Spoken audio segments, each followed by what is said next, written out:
John Miller stood quietly on the sidewalk outside Buckingham Palace, his hands clasped tightly around his old military cap. The November air was crisp, carrying with it a chill that seemed to seep into his bones. But John didn't mind. He had endured far worse during his days as a soldier. Now in his late 60s, he walked with a slight stoop, the result of years spent carrying heavy gear through rugged terrains. His hair, once dark and full, had turned silver, and lines etched deeply into his face told stories of battles fought and hardships endured. Yet there was something undeniably strong about him, a quiet dignity that came from having lived through experiences most people could only imagine. Today was special. It wasn't just another day for John. It was Remembrance Day, a time to honor those who had given their lives in service to their country. Though he rarely wore his old uniform anymore, it hung loosely on his frame now. He felt compelled to put it on today. Each medal pinned carefully to his chest represented a memory, some joyful, others painful, but all significant. As he adjusted the cap in his hands, he glanced at the towering palace gates and the guards standing tall beyond them. These guards, dressed in their striking red tunics and towering bearskin hats, were a sight to behold. They moved little, their expressions blank as statues, yet their presence commanded respect. To John, they weren't just ceremonial figures. They reminded him of discipline, duty, and sacrifice, values he had carried with him throughout his life. Watching them stirred emotions within him, memories of his own days in uniform rushing back like waves crashing against the shore. He thought about the friends he had lost, the battles he had survived, and the long journey home after the war ended. Coming back wasn't easy. Civilians often struggle to understand what soldiers went through, and John found himself feeling isolated despite being surrounded by loved ones. Over time, though, he learned to cope, finding solace in small things like walking his dog or tending to his garden. Still, days like today brought everything flooding back: the pride, the sorrow, and the unshakable sense of brotherhood among those who served. As John took a deep breath, he realized why he was here. This wasn't just about remembering the past. It was also about connecting with the present. He wanted to show his gratitude, not just to the fallen but to those still serving, like the young guards stationed outside the palace. They might not have seen combat, but they were part of the same tradition, the same legacy of protecting their nation. And so, with resolve hardening in his chest, John straightened his posture as best he could. Clutching his cap firmly, he began to walk toward the gates, ready to pay tribute in the simplest yet most meaningful way he knew how: a salute. John approached the gates of Buckingham Palace with slow, deliberate steps. His heart beat a little faster with each step he took, not out of fear but out of deep emotion. He had rehearsed this moment in his mind countless times before coming here today. It wasn't just about saluting the guard. It was about honoring something much bigger than himself. Every step felt heavier, as if the weight of all his memories, both joyful and painful, was pressing down on him. But John didn't falter. He kept moving forward, his eyes fixed on one particular guard standing tall at his post. The young guard, dressed in his immaculate red tunic and towering bearskin hat, stood perfectly still, like a statue carved from stone. His face was expressionless, his posture rigid, and his rifle held firmly in place. To an outsider, he might have seemed distant or even cold, but John knew better. He recognized the discipline and focus required to stand there for hours without flinching. He had been in similar positions during his own service, though under very different circumstances. The sight of the young man filled John with a mixture of pride and nostalgia. Stopping a few feet away from the guard, John paused. For a brief moment, he hesitated, unsure whether his gesture would even be acknowledged. Guards were trained to remain stoic, their faces masks of neutrality, no matter what happened around them. But John decided that didn't matter. This salute wasn't for show. It was for himself, for the fallen, and for every soldier who had ever worn a uniform. With trembling hands, he raised his right arm in a crisp, formal salute. His movements were steady despite the slight shake in his fingers, a testament to years of practice and muscle memory.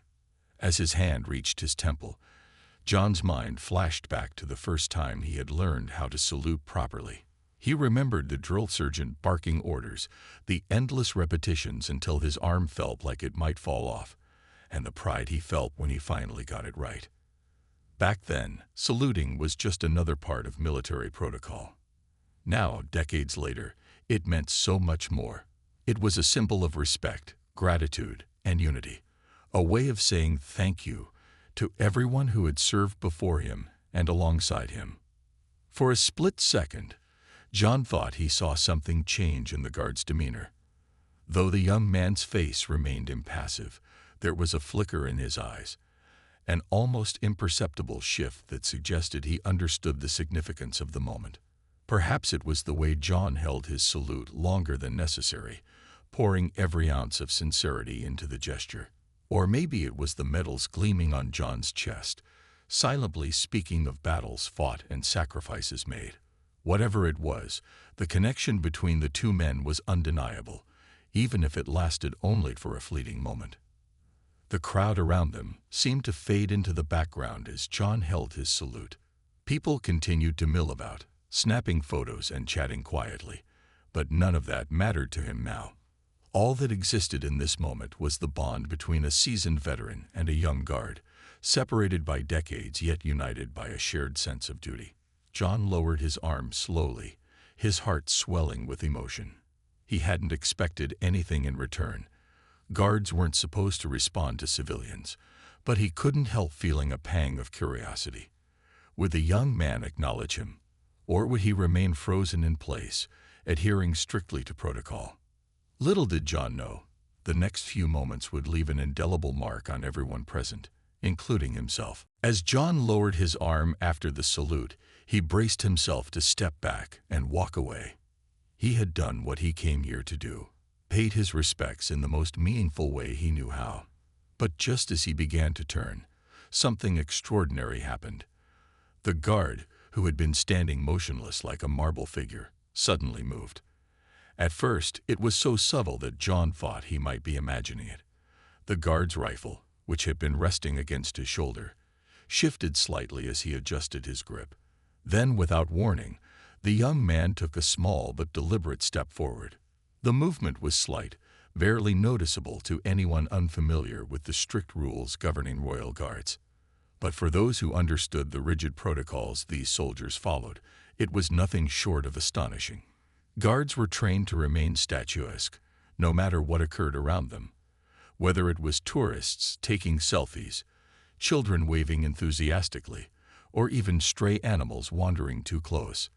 Yet here was this young guard, breaking rank in broad daylight, right in front of everyone. John froze, his breath catching in his throat. He wasn't sure what to expect next. Was the guard going to say something, or perhaps gesture subtly before returning to his post? But what happened next left John, and everyone else watching, completely stunned. The guard reached up with one hand and slowly removed his white ceremonial glove. His movements were careful, almost reverent, as if he were handling something sacred. Once the glove was off, he extended his bare hand toward John. The crowd gasped audibly. This was unprecedented. Never in living memory had anyone seen a royal guard break protocol so openly. John hesitated for a moment, unsure whether he should reciprocate. After all, this was not part of the plan. He hadn't come here expecting anything in return, let alone such a personal gesture from someone bound by tradition. But there was something in the guard's eyes, a quiet determination mixed with unmistakable respect, that made John realize this wasn't just a random act. It was deliberate, heartfelt, and deeply symbolic. Taking a deep breath, John reached out and shook the guard's hand. The touch was firm yet gentle, a silent exchange of gratitude and understanding passing between them. For a brief moment, time seemed to stand still. The bustling city faded into the background, leaving only the two men standing there, connected by an unspoken bond. Though neither said a word, Their handshake spoke volumes. It was a bridge spanning generations, linking the sacrifices of the past with the promises of the future. People nearby began whispering excitedly, pointing at the scene unfolding before their eyes. Some pulled out their phones to capture the moment, while others simply stared in disbelief. A woman holding a bouquet of red poppies pressed her hand to her mouth, visibly moved by what she was witnessing. Even the other guards, though they remained stoic and focused on their duties, couldn't help glancing over briefly, their expressions betraying hints of admiration for their colleagues' boldness. For the young guard, this decision carried significant risk. Breaking protocol could result in disciplinary action, perhaps even jeopardizing his position. Yet none of that seemed to matter in this moment. What mattered was honoring the man standing before him, a veteran who had given so much for his country. By extending his hand, the guard wasn't just acknowledging John's service. He was reminding everyone present of the humanity behind the uniform. When the handshake ended, the guard stepped back into position, slipping his glove back on as if nothing unusual had happened. To an outsider, it might have seemed like everything had returned to normal. But for John, and for everyone who had witnessed the exchange, nothing would ever feel quite the same again. As the handshake ended and the young guard stepped back into his position, John stood frozen for a moment, his hand still lingering in the air as if unwilling to let go of the connection they had just shared. His eyes were fixed on the guard, who now resumed his stoic stance, staring straight ahead as though nothing out of the ordinary had occurred. But John knew better. That brief exchange, simple yet profound, had stirred something deep within him, something he hadn't felt in years. Tears began to well up in John's eyes, blurring his vision. He blinked rapidly, trying to hold them back, but it was no use. The emotions he had kept bottled up for so long came rushing to the surface, like a dam breaking under pressure. Memories flooded his mind. Images of comrades laughing around a campfire, the deafening roar of artillery fire, the silence that followed when friends didn't return from missions. All those moments, both beautiful and painful, seemed to converge in this one instant, overwhelming him completely. He lowered his gaze, clutching his cap tightly to steady himself. The lump in his throat made it hard to breathe, but he didn't care. For the first time in years, he allowed himself to feel everything. The pride, the grief, the gratitude, all at once. It wasn't weakness, it was catharsis. And strangely enough, it felt liberating. As the tears streamed down his weathered face, John realized how much he needed this moment, not just for himself, but for all the men and women who couldn't be here to witness it. The crowd around him noticed immediately. There was a collective hush as people stopped what they were doing to watch. Some whispered softly among themselves, while others simply stared, their expressions a mix of awe and admiration. An elderly woman standing nearby dabbed at her own eyes with a tissue, her bouquet of red poppies trembling slightly in her hands. A father knelt beside his young son, explaining quietly why the veteran was crying and what the guard's gesture meant. Even children, who moments earlier had been giggling and pointing at the towering bearskin hats, fell silent, sensing the gravity of the scene. What struck everyone most was the raw humanity of it all. In a world often divided by differences, here was a moment that transcended age, rank, and protocol. Two men from different generations, bound together by service and sacrifice, had created something unforgettable. The guard's decision to break tradition wasn't just an act of kindness. It was a reminder of the values that united them: respect, honor, and compassion. For the guard, too, the moment wasn't without its emotional weight. Though his face remained impassive, his eyes betrayed a flicker of emotion. Anyone looking closely could see it, a subtle softening around the edges, a quiet acknowledgement of the significance of what had just transpired. Perhaps he thought about his own reasons for joining the military or the stories his grandfather used to tell about serving in the war. Whatever it was clear that this encounter had touched him deeply, even if he couldn't show it openly. As John finally composed himself, he took a step back, his chest rising and falling with each labored breath. He glanced at the guard one last time, offering a small nod of thanks. The guard responded with the slightest tilt of his head, an almost imperceptible gesture, but one that spoke volumes. It was a final acknowledgement, a silent promise that the bond they had forged would not be forgotten. By now, the crowd had erupted into murmurs of appreciation. People clapped softly, careful not to disturb the solemnity of the moment. Others wiped away tears, moved by the unexpected display of humanity. Someone shouted, "Well done," from the back, prompting scattered applause that grew louder as more people joined in. John turned toward the sound, surprised to find himself surrounded by strangers cheering for him.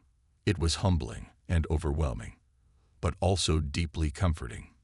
In that moment, John understood that this wasn't just about him anymore. It was about every soldier who had ever worn a uniform, every family who had said goodbye to a loved one, and every person who believed in the power of unity over division. The tears streaming down his face weren't just his own. They belonged to everyone who had ever felt the weight of service and sacrifice. And as he walked away from the gates of Buckingham Palace, he carried with him not only his memories, but also the knowledge that his legacy, and the legacies of those who came before him, would continue to inspire future generations. The ripple effect of the emotional exchange between John and the guard spread like wildfire through the crowd. People who had been casually observing the scene suddenly found themselves deeply moved, their attention fully captured by what they had just witnessed.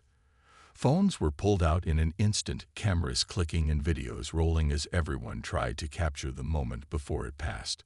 Some snapped photos discreetly, while others held their devices high, eager to get a clear shot of the veteran wiping tears from his face, or the guard resuming his position with quiet dignity. Whispers rippled through the gathering, growing louder as more people realized the significance of what had happened. "Did you see that?" One woman asked her companion, her voice trembling with emotion. The guard actually shook his hand. "I've never seen anything like it." Her friend nodded silently, too choked up to respond. Nearby, a group of teenagers paused mid-laughter, their expressions shifting from curiosity to awe as they pieced together the gravity of the situation. Even the palace guards stationed farther down the line seemed to steal glances at their colleague, their usual stoicism giving way to subtle nods of approval. A young mother holding her toddler's hand turned to explain the moment to her child. "That man," she said softly, pointing toward John, "is a hero. He fought for our country a long time ago, and the guard just showed him how much we still care." The little boy looked up at his mother, wide-eyed, before turning back to stare at John. For a brief moment, innocence and admiration collided, and the boy waved shyly at the veteran. John noticed and managed a weak smile, waving back gently. It was a small gesture, but it spoke volumes about the connection that had been forged, not just between two individuals, but among everyone present. Social media played its part almost immediately. Within minutes, snippets of video began appearing online, accompanied by captions like, "This is why we remember," and "Respect knows no boundaries." Viewers who weren't there in person felt the impact too, sharing the posts and adding their own thoughts. Comments poured in. "This made me cry," wrote one user. Another added, "We need more moments like this in the world." The story gained traction quickly, spreading far beyond the confines of the palace gates. Strangers thousands of miles away expressed admiration for both men, praising the guard's courage to break protocol and John's humility in accepting the gesture. Back at the scene, the atmosphere shifted noticeably. What had started as a routine day of remembrance transformed into something extraordinary. The air buzzed with energy, not the chaotic kind, but a shared sense of purpose and unity. People began approaching John hesitantly, wanting to thank him for his service without intruding on his privacy. "Thank you, sir," said a middle-aged man, extending his hand. "For everything." John shook it, nodding silently, unsure of what to say. Words felt inadequate now, overshadowed by the enormity of the moment. Others followed suit, forming a small line of well-wishers. An older gentleman wearing a military cap identical to John stepped forward, saluting him sharply before embracing him warmly. "You're a true inspiration," he murmured, his voice thick with emotion. A teenage girl handed John a single red poppy, her hands shaking slightly. "I think you should have this," she said softly. John accepted it with a grateful smile, pinning it carefully to his lapel next to his medals. Each interaction added another layer to the tapestry of gratitude surrounding him, reinforcing the idea that his sacrifices, and those of his fellow soldiers, had not been forgotten. Even the palace staff couldn't ignore the commotion. A security officer approached cautiously, checking to ensure everything was in order. But instead of reprimanding anyone, he simply stood quietly, watching the scene unfold with visible respect. When John finally turned to leave, the officer gave him a polite nod, silently acknowledging the weight of what had transpired. As John walked away, flanked by strangers offering smiles and words of thanks, he couldn't help but feel a renewed sense of hope. This wasn't just about him. It was about all the lives touched by service and sacrifice. And though the day would eventually end, the memory of this moment, the handshake, the tears, the collective outpouring of emotion, would linger long after, reminding everyone lucky enough to witness it that humanity, at its core, is capable of profound beauty. Though no words were exchanged between John and the guard during their handshake, the silence spoke louder than any conversation ever could. It was a moment rich with unspoken understanding, a bridge spanning decades of history and shared sacrifice. For John, it was validation, a reminder that his service, along with the sacrifices of those who never made it home, had not been forgotten. The young guard's gesture carried a weight far beyond protocol. It was an affirmation that the values John had fought for, honor, duty, and unity, still mattered deeply in today's world. For the guard, whose name would later be revealed as Private Thomas Reed, the encounter held its own profound meaning. Standing at attention day after day outside Buckingham Palace might have seemed like a ceremonial role to some, but Thomas understood its deeper purpose. He wasn't just guarding a building or performing a tradition. He was upholding the legacy of those who came before him. When he saw John approach, his medals gleaming under the gray November sky, something stirred within him. Breaking rank hadn't been part of his training, but in that instant, it felt like the only right thing to do. As John turned to walk away, Thomas resumed his position, his posture rigid once again. To anyone watching, he appeared unchanged, yet there was a subtle shift in his demeanor. His eyes, though focused straight ahead, seemed softer now, carrying a quiet pride. For Thomas, this moment wasn't about breaking rules. It was about honoring the spirit behind them. By stepping out of line, even briefly, he reminded everyone present that humanity always comes first. Duty and respect aren't confined to rigid protocols. They're alive in the connections we make and the compassion we show. The crowd, still buzzing with emotion, began to disperse slowly. Some lingered, reluctant to leave the scene of such a powerful exchange, while others moved on, carrying the memory with them. Parents knelt beside their children, explaining why what they had witnessed was so special. "That guard did something brave," one father said to his son. "He showed us that kindness matters more than rules sometimes." The boy nodded solemnly, clutching his father's hand tightly, perhaps beginning to grasp the importance of moments like these. Even among the palace guards themselves, there was a palpable sense of admiration for Thomas's actions. While none of them dared to speak openly about it, their occasional glances toward him said enough. One older guard, stationed farther down the line, gave Thomas a slight nod when their eyes met, a silent acknowledgement of solidarity. It was clear that Thomas's decision had resonated with them too, reinforcing the idea that being a soldier isn't just about following orders. It's about embodying the principles of service and empathy. As the hours passed, news of the encounter spread beyond the immediate crowd. Social media posts detailing the event gained traction rapidly, drawing comments from people around the globe. Many praised Thomas for his courage to step outside protocol, calling him a symbol of modern honor. Others expressed gratitude for John, highlighting the sacrifices veterans make daily. Strangers shared personal stories of loved ones who had served, creating threads of connection that wove through continents and cultures. Back at the palace gates, life eventually returned to normal, or as normal as it could be after such an extraordinary event. Tourists continued snapping photos, buses rumbled past, and the guards stood steadfast in their positions. But nothing felt quite the same anymore. The air seemed lighter, charged with a renewed sense of hope and unity. People walked away from the scene with smiles on their faces, their hearts warmed by the knowledge that small acts of kindness can create ripples of change. Later that evening, as John sat alone in his modest living room, he found himself replaying the moment over and over in his mind. The handshake, the tears, the crowd's reaction. It all felt surreal, like something out of a movie. Yet it had happened. And as he looked at the red poppy pinned next to his medals, he realized how much it meant, not just to him, but to everyone who believed in the power of human connection.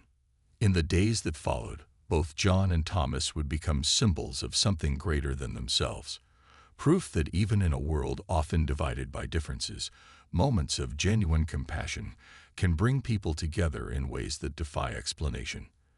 Their silent exchange had ignited a spark, reminding everyone fortunate enough to witness it that respect, gratitude, and humanity are timeless values worth celebrating. Within hours of the heartfelt encounter between John and the guard, footage of the moment began circulating online. Social media platforms buzzed with activity as people from all corners of the world shared clips and photos of the exchange. The video captured every detail: the trembling salute, the unexpected handshake, and the tears streaming down John's face. It was raw, emotional, and undeniably powerful. Comments flooded in, each one adding to the growing wave of admiration for both men. "This is what humanity looks like," wrote one viewer. Another added, "A single act of kindness can remind us of who we are."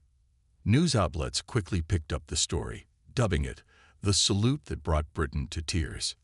Journalists scrambled to piece together the details, interviewing eyewitnesses and digging into the backgrounds of both John Miller and Private Thomas Reed. By morning, headlines blared across newspapers and websites. "Guard breaks protocol to honor war veteran," a moment that changed everything. And "respect beyond rules." The story resonated deeply, not just in the UK but globally. People were captivated by the simplicity of the gesture and its profound impact. For John, the sudden attention came as a shock. He had expected to spend Remembrance Day quietly reflecting on his past, perhaps sharing memories with fellow veterans over a cup of tea. Instead, he found himself at the center of an international spotlight. Messages poured in from strangers, emails, letters, even packages containing handmade poppies or notes of gratitude. Many expressed how inspired they were by his humility and courage. One letter, written by a young soldier stationed overseas, read, "Your story reminds me why I chose this path. Thank you for paving the way." Thomas, too, became a household name almost overnight. His decision to break protocol sparked debates about tradition versus compassion, with most people praising him for prioritizing humanity over rules. Military historians weighed in, calling it a defining moment in modern ceremonial history. Some argued that Thomas's actions set a new precedent, proving that rituals could evolve without losing their meaning.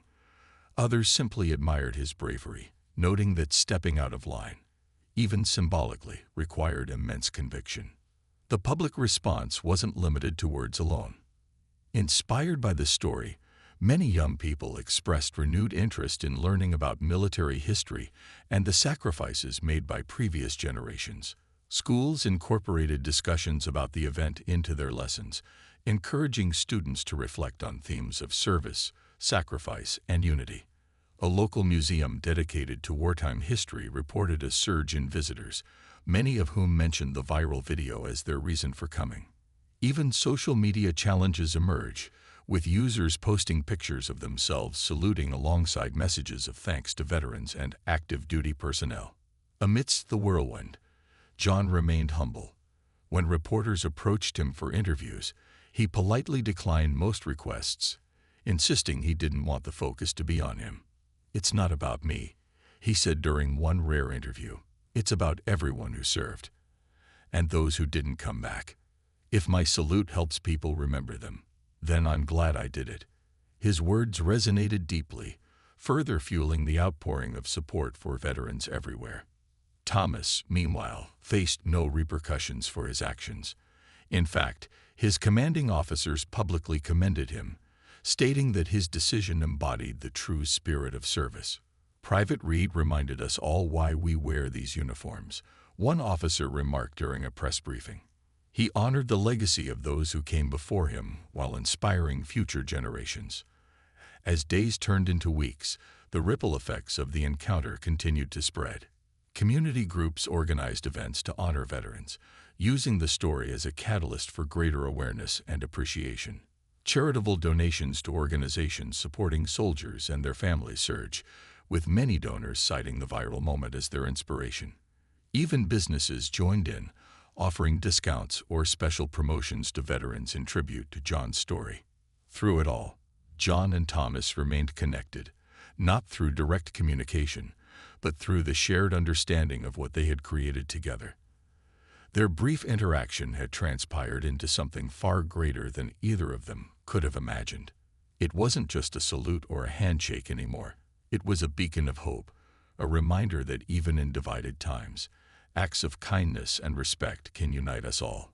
And as the world continued to celebrate their moment, both men carried the knowledge that they had touched countless lives, leaving behind a legacy of compassion that would endure for years to come. In the weeks that followed, the story of John Miller and Private Thomas Reed became more than just a viral moment. It evolved into a symbol of unity, respect, and shared humanity. People around the world began to see their encounter as a powerful reminder of the values that bind us together: gratitude, compassion, and the courage to step beyond boundaries when it matters most. For John, life didn't change drastically. He still woke up early, tended to his garden, and took long walks with his dog. But he carried with him a renewed sense of purpose. The overwhelming response from strangers had shown him that his sacrifices, and those of his comrades, were remembered and cherished by generations far removed from the wars they fought. Letters continued to arrive at John's doorstep, each one filled with heartfelt messages. Some came from veterans sharing their own stories, while others were penned by young people eager to learn more about history and service. One letter stood out in particular. A teenager named Sarah wrote about how the handshake inspired her to volunteer at a local veteran center. "I didn't know much about Remembrance Day before," she admitted, "but now I understand why we honor those who served. Thank you for helping me see that." Reading these words brought tears to John's eyes again, not out of sadness but pride. He realized that his simple act of saluting a guard had sparked something bigger, a chain reaction of reflection and gratitude. For Thomas, the aftermath was equally transformative. While he returned to his duties at Buckingham Palace, his actions earned him a newfound respect among his peers. Fellow guards approached him during breaks, congratulating him quietly and thanking him for reminding them of the deeper meaning behind their roles. Civilians visiting the palace often recognized him, shaking his hand or offering words of admiration. "You've made us proud," an elderly woman told him once, tears glistening in her eyes. Thomas simply nodded humbly, knowing that his decision to break protocol wasn't about personal recognition. It was about honoring the legacy of heroes like John. The bond between John and Thomas, though unspoken, grew stronger through the collective admiration of the public. Though they never met again after that day, their lives remained intertwined through the impact of their shared moment. Both men were invited to speak at a National Remembrance Day event the following year, where they finally stood side by side on stage. As they addressed the crowd, their voices echoed with sincerity. "We're here because of those who gave everything," John said, his voice steady despite the emotion in his eyes. "And we owe it to them to keep their memory alive." Thomas added, "Respect isn't confined to rules or traditions. It's about seeing the person in front of you and recognizing their worth. That's what I saw in Mr. Miller that day, and I'll carry that lesson with me forever. Their words resonated deeply with the audience, many of whom rose to their feet in applause. Veterans in attendance wiped away tears, while younger attendees snapped photos, determined to preserve the moment. The event marked a turning point in how people viewed remembrance, not as a distant observance, but as a living, breathing connection between past and present. Over time, the story inspired tangible change. Schools introduced programs focused on teaching students about military history and the importance of honoring veterans. Communities organized annual ceremonies modeled after the original encounter, encouraging civilians to salute veterans and express their gratitude openly. Even businesses pledged support, donating portions of their profits to organizations aiding soldiers and their families. For John and Thomas, the legacy of their moment lived on in ways neither could have predicted. They became symbols of unity, proof that even in a fast-paced, often disconnected world, small acts of kindness can create ripples of lasting impact. Their handshake transcended age, rank, and protocol, proving that true respect knows no boundaries. And as years passed, their story continued to inspire new generations, ensuring that the sacrifices of the past and the humanity that binds us would never be forgotten.